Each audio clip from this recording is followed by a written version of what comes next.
যিনি গান ভালোবাসেন, গান গাইতে ভালোবাসেন, কবিতা ভালোবাসেন, কবিতা আবৃত্তি করতে ভালোবাসেন, যিনি একজন সাংস্কৃতিক মনা ব্যক্তিত্ব।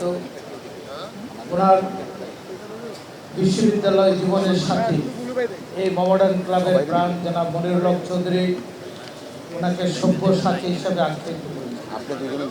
বাংলাদেশের কোনো রাজনীতিবিদের জন্য সভ্য সাথী এই ক্ষেত্রে এ পর্যন্ত আসেনি। এখানে আজকে উনি এই মডার্ন ক্লাবে আসার জন্য মডার্ন ক্লাবের স্থায়ী কমিটির সকল সদস্য, সকল সুবর্জন পক্ষ থেকে, নবনির্বাচিত বোর্ড অফ ডাইরেক্টরসের পক্ষ থেকে, উনিও মডার্ন ক্লাবের একজন স্থায়ী সদস্য, মডার্ন ক্লাবকে ভালোবাসেন, নিজেও এক সময় খেলতেন। তাই আমি এই জন্য এই কথাগুলো বললাম। আজকে মির্জা ফখরুল ইসলাম আলমগীরের এখানে আগমনের মধ্যে দিয়ে সরকারের দ্বিতীয় ব্যক্তি আজকে মডার্ন ক্লাবে উপস্থিত হয়েছেন।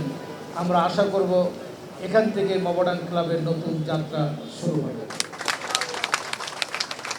মডার্ন ক্লাবের দীর্ঘদিনের যে আশা, এখানে একটি বহুতল ভবন হবে, মডার্ন ক্লাব নিজ পায়ে দাঁড়াবে। আমি মাননীয় মন্ত্রী জনাব মির্জা ফখরুল ইসলাম আলমগীর সাহেবের কাছে অনুরোধ করব, এখানে অনেক মন্ত্রীরাও আছেন, তো মির্জা ফখরুল ইসলাম আলমগীর মাননীয় প্রধানমন্ত্রীর কাছে এই মডার্ন ক্লাবের আমরা একটি দাবি নামা নিয়ে উনি এবং প্রধানমন্ত্রীর কাছে যাব। উনি আমাদের সহযোগিতা করবেন, বোর্ড অফ ডাইরেক্টর সবাই থাকবে। আমার মনে হয় তখনই এইটি ফয়সলা হয়ে যাবে। গতকাল যে যাত্রাটি মাননীয় প্রধানমন্ত্রী শুরু করেছেন, এখানে আমার সামনে উপস্থিত বাংলাদেশের ক্রীড়াঙ্গনের সকল সোনালী অতীত, যাদের নাম শুনে, যাদের খেলা দেখে, যাদের বিভিন্ন নিয়াজ মসজিদ এখানে বসে আছেন, আমি সবাই তাকে বাংলাদেশের প্রথম গ্রেড মাস্টার হিসাবে তাকে সবাই সম্মান করেন। এখানে উপস্থিত হয়েছেন আজকে বাংলাদেশের ক্রীড়াঙ্গনের জন্য একটা নতুন অধ্যায়।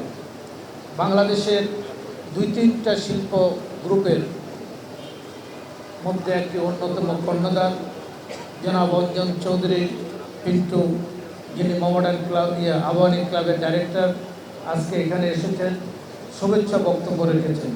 এটি বাংলাদেশের ক্রীড়াঙ্গনের জন্য একটি শুভ সূচনা। বিগত অনেকগুলো বছর বাংলাদেশের ক্রীড়াঙ্গনকে অন্যভাবে পরিচালিত করা হয়েছে। নিয়াজ মোর্শেদ তার অভিজ্ঞতার আলোকে বলেছেন, 5 দিনে আমার নাভিশ্বাস চলে গেছে, আর আপনারা 17 বছর কীভাবে ছিলেন। অতএব এই যে একটি ক্রীড়াঙ্গনকে রাজনীতিকরণ, একটি ক্লাবগুলোকে রাজনীতিকরণ, আমরা চাই না কোনো ক্লাব বা মডার্ন ক্লাবও রাজনীতিকরণ হোক, আমরা এটা চাই না। আমরা চাই বাংলাদেশের ক্রীড়াঙ্গন স্বচ্ছভাবে, পরিচ্ছন্নভাবে পরিচালিত হবে, যেমনিভাবে মহান স্বাধীনতার ঘোষক, রণাঙ্গনের শ্রেষ্ঠ বীর মুক্তিযোদ্ধা, শতাব্দীর শ্রেষ্ঠ রাষ্ট্রনায়ক, সৎ রাষ্ট্রনায়ক শহীদ প্রেসিডেন্ট জিয়া রহমান যখন রাষ্ট্রীয় ক্ষমতায় আসেন, উনি তখন বিকেএসপি করেছিলেন। এই বিকেএসপির ওনার হাত ধরে যাত্রা শুরু। এই বিকেএসপি থেকে অনেক শত শত কীর্তিমান খেলোয়াড়ের জন্ম হয়েছে।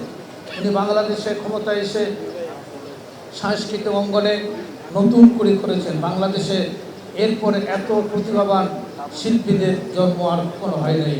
এরপর এটি বন্ধ হয়ে গেছে, এই জন্য আর ওইভাবে আমাদের সাংস্কৃতিক অঙ্গন আর সত্যই হয় নাই। তাই আজকে উনি আবার নতুন করে ওনার উত্তরাধিকারী তারেক রহমান শুরু করছেন। আমরা তখন যুবক, ঢাকা স্টেডিয়াম প্রায় মৃত হয়ে গেছে। শহীদ president Zia Rahman flood light লাগালেন, স্টেডিয়ামকে আধুনিকায়ন করলেন, বিশ্ব মুসলিম যুব ক্রীড়া অনুষ্ঠান করলেন, যুবকদের ফুটবল খেলার টুর্নামেন্ট উনি করলেন।